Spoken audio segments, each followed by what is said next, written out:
Hello, everyone. My name is Anastasia Michelle, and this is the Archangel Transmissions, where every week I'm sharing a message from the Archangels. And this is with the goal of co-creating the new Earth, stepping into the 5D, and it's to support us in the ascension process, which um, is this beautiful process of awakening, which all of humanity is undergoing at this time. That's why a lot of people are feeling a lot of transitions, a lot of new energy coming up, a lot of new revelations. Things are coming to the surface that has always been there, but now people are standing up for themselves more, and things are really coming to the light in this time. It's a powerful time to embrace the messages that the archangels are sharing. I would say this week I received a surprising transmission and message from the archangels. I've been working specifically mostly with Archangel Michael, and the two messages he wanted to share today um, both have a few different pieces that I'll try to just break down as well as I can. And I will say that this topic that we are going to cover is a little bit tough for me to get into, um, just because it's a little bit personal. And also, I try to not get involved in like politics and things like that. So part of it's a little bit political. And but it's all very important, and I really just hope you will stick around and check out everything that Archangel Michael was sharing for this week. All right, so just going to jump into it. The first thing that has been being revealed and shared with me is about the United States, the current, what I would call a current regime that has happened over the past, couple years now. I think it's a very challenging and tricky situation for many reasons. Our country leadership right now has taken some really dark turns, and not even the things that we know about. And just some of the monetary exchanges that have not been ethical, and all of this from the archangel perspective is just the tip of the iceberg. So what they're sharing is that this issue that is happening politically in the US with, I'll just say T. I don't really want to get into names too very much, but it is a particular person who has kind of usurped some power and is an incredible bully. But more than that, what has come through from Gaia and from Archangel Michael is that the corruption is incredibly deep. The brutality and cruelty is actually way worse than most people realize and think. And so, just on the what we know as a general public, that is the tip of the iceberg. So you can just imagine that this is a global ring, really important for us to be aware of that this is happening. However, it's coming to the surface to be dismantled.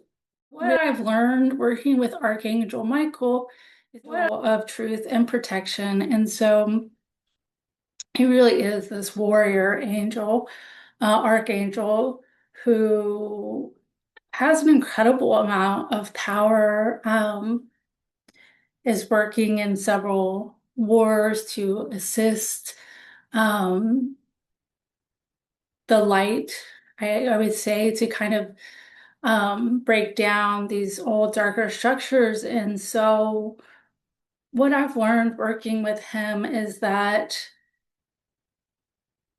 the difference between this warrior energy and this bully energy is that he is so very thoughtful about and considerate about when he steps into action. And so the bully needs to be right, and the warrior does the right thing. And the right thing sometimes isn't it to jump into like opposition action right away. And he often gives people a lot of chances and shares wisdom. Um, and I see that with the past, like I think there have been two assassination attempts so far in this couple years. This person has been um, in our White House, and these are warnings. And it is that he's creating a strong energy of brutality and cruelty, and it's coming back to the doorstep, right? So that is the way that the archangels work. They definitely work for consciousness. So they're not going to just like wipe out something just because they can. They're working for everyone's consciousness to be uplifted. And in this particular situation, the wisdom here is to see how much of this bullying energy really we still have as a nation, and how we can move from having to be right to doing the right thing. And that means like so many people arguing and fighting. And actually a message that came through from a sacred site some years ago that kind of correlates is that we can go all into the streets and be fighting and have this aggressive energy, but it's not actually going to evolve us any further. We really have to come into the heart consciousness, and then we can create structures from that place. And so that's why this is important right now. It's not, it's actually that we are very powerful.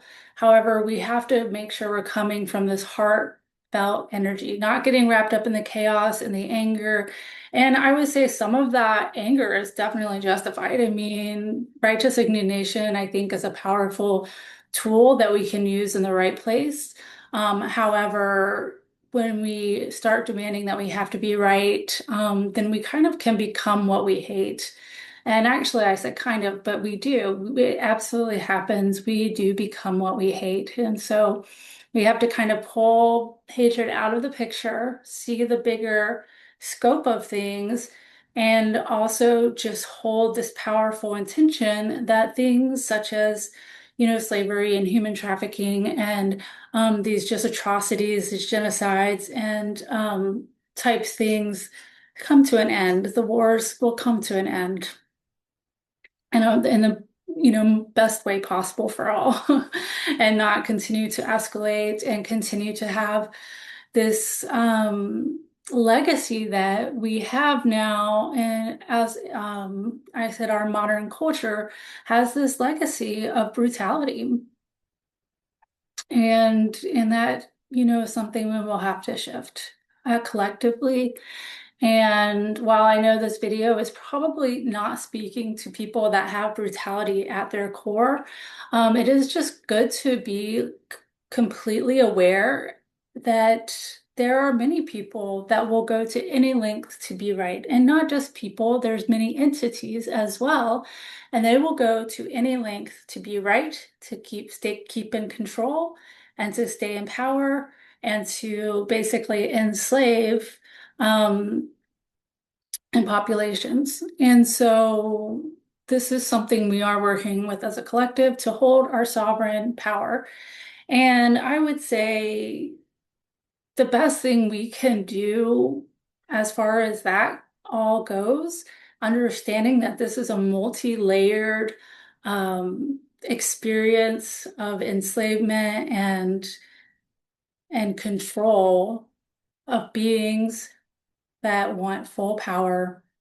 It's absolutely imperative that we claim our sovereign space. And so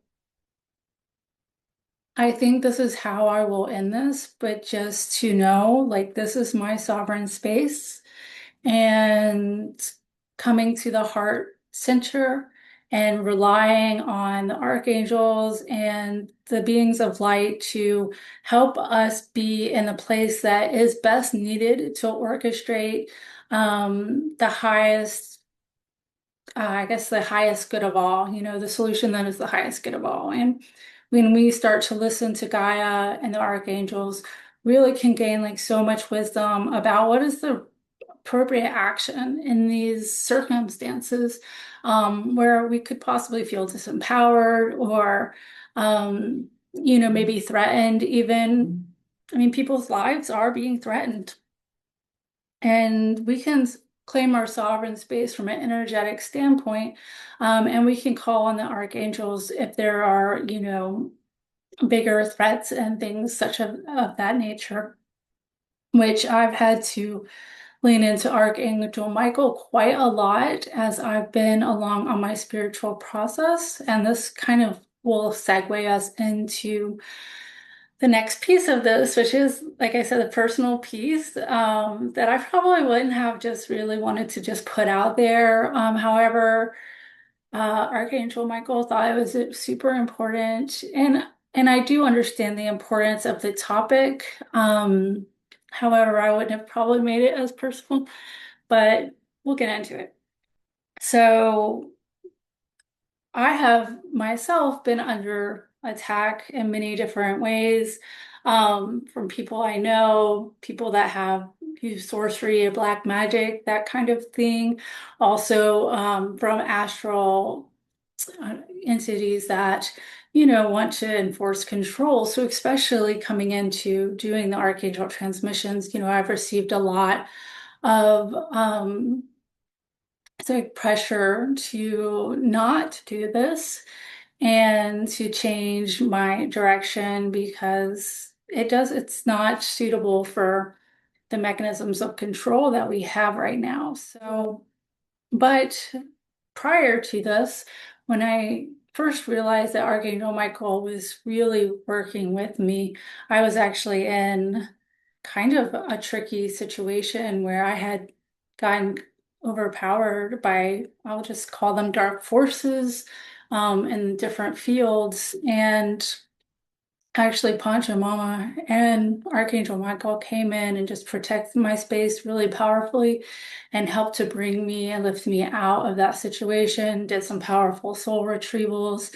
And that was when I really started working with Archangel Michael more, and so upholding this divine feminine and divine masculine energies. And I began at that point working with the Archangel field, kind of going through some energy upgrades and some different consciousness upgrades, just continuing on my spiritual process. But well, I'll just kind of start where he started. Um, he started this by saying, "The truth will set you free." And he is the Archangel of Truth. And he wanted me to share that Anastasia, myself, became an archangel through being gentle to all beings, through absolutely obliterating any dark forces who stood in my way, and through this co-creative partnership that I've entered into with Archangel Michael. And so I think the importance of this, of course, is that many people think there is this hierarchy of angelic beings and beings that are kind of static. And that's not really completely true. We all can achieve the um, place of being an angelic or an archangelic, ascended master, those types of things. It's really a state of consciousness, that we can arrive at, and an empowerment also. And so I knew kind of early on my spiritual path, that I was working to, kind of basically develop in my luminous body an angelic, soul frequency. And I remember the time that like my energy was upgraded into working with the angelic realms, through holding the truth of higher wisdom. And so that was when I started working with the angelics and working with earth elementals more. And then when I started working with Archangel Michael, actually started to hold the even greater, um, I would say, energetic influence of the archangels. And anyone could achieve that. I will say that it has been a deep process of change, transformation, transmutation, and just continually staying in my truth, regardless of what was standing in my way. And I have most certainly had more than my fair share of big challenges and initiations after initiation, and definitely there's a lot of training that's happening a lot of times at night, and maybe for hours, maybe the whole night, I will be getting transmissions and uploads and challenges, and just bringing forth this larger and greater awareness. And something really beautiful about once you can get into these greater realms is, well, the energy is just pristine and beautiful.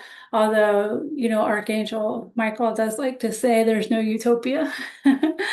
So, but it is really beautiful. And there's a lot of empowerments that come with it. Like he has been teaching me sacred geometry, which has been quite amazing. And also different healing, like healing with frequencies. So all of these things that I'm learning now that I'm working with the archangels more, and also the collective brotherhoods and sisterhoods of light, which are working for the consciousness of Earth. And so really, when you're stepping into the angelics and archangelic realms, that's your commitment, is to work for the evolution of consciousness on Gaia. And I definitely have a deep commitment to that, and also working to heal Mother Gaia through our light. So, yeah, I didn't really think I would be sharing that in this way, but he was saying it is just absolutely important, that I shared that I've had these initiations and whatnot over the years. And that I think the important thing is that we have a soul agreement that we come to fulfill in this body, in this life. As a soul, we come in, we have certain karmas and different things, certain challenges, and things that we have to balance out and work at. And I completed that through kind of, I would say, the Dharma path. Probably when I was turned about 40, I had completed this cycle of incarnation and chose to continue on working, to just working in service to humanity. And like I said, I've gone through so many challenges, including terminal cancer, which had a miraculous recovery. And well, yeah, just a lot of challenges, if I really would say so. I went through massive flood. Some of these challenges are just part of being a human. And some of them were challenges I needed to face to grow in power, and also just to clear, my own demons and whatnot that have been there, and to grow in wisdom and that kind of thing. And regardless of why we have these challenges, what I would like to say, and I think I'll end on this note, is that all these challenges that can come up, whatever they are, whether it's, something in the government or environment, or something in our lives that's really personal, when we can face those challenges and transmute them, it can give us an incredible amount of personal inner power. And so it's really good to think that oftentimes the obstacle is the path, because as we face the obstacle, we grow into power. And power in this sense is influence, wisdom, knowing the right action to take, being able to stay in your truth no matter what is happening, having protection and sacred alliance. Those many things are ways of are the walk of power. And we when we face things in beauty and gratitude and from our own inner power, and we can create a peaceful situation even when things are super challenging, we will be absolutely elevated in our lives. All right, so that's the transmission for this week. I hope you enjoyed it, and we'll check us out next week. Bye.